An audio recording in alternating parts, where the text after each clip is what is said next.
मुंबईतल्या गोरेगाव पूर्व आणि पश्चिम परिसरांना जोडणारा मृणालताई गोरे उड्डाणपूल उद्घाटनापासूनच वादाच्या भोवऱ्यात सापडलाय। या उड्डाणपुलाच्या कामावरून सुरू असलेल्या वादाला आज नववळण मिळालं। या पुलाच्या कामात भ्रष्टाचार झाल्याचा आणि निकृष्ट दर्जाचं काम झाल्याचा आरोप करून आझाद मैदान पोलीस ठाण्यात ईमेलद्वारे तक्रार दाखल करण्यात आली आहे। ॲडव्होकेट विवेकानंद गुप्ता यांनी महापालिकेच्या पूल विभागातील अधिकारी आणि MEPL ज्ञान जेवी या कंत्राटदार कंपनीविरोधात FIR दाखल करण्याची मागणी केली आहे। या तक्रारीत महापालिकेच्या दक्षता विभागाच्या अहवालाचा उल्लेख करण्यात आला आहे।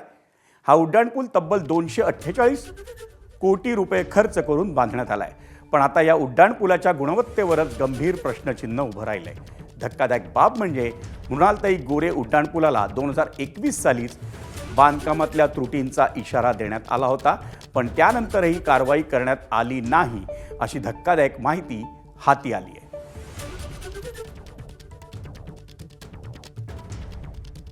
माननीय मुख्यमंत्र्यांनी सुद्धा नुकतेच जेव्हा वॉर रूममध्ये महानगरपालिका असून देत, MMRD असून देत किंवा MSRDC या सर्वांना एक प्रकारची वॉर्निंग दिली होती की आता हे चालणार नाही। म्हणजे ज्या पद्धतीने मुंबईकरांच्या सुद्धा मनामध्ये जी खदगद आहे ती स्वतः मुख्यमंत्र्यांनी सुद्धा व्यक्त केली।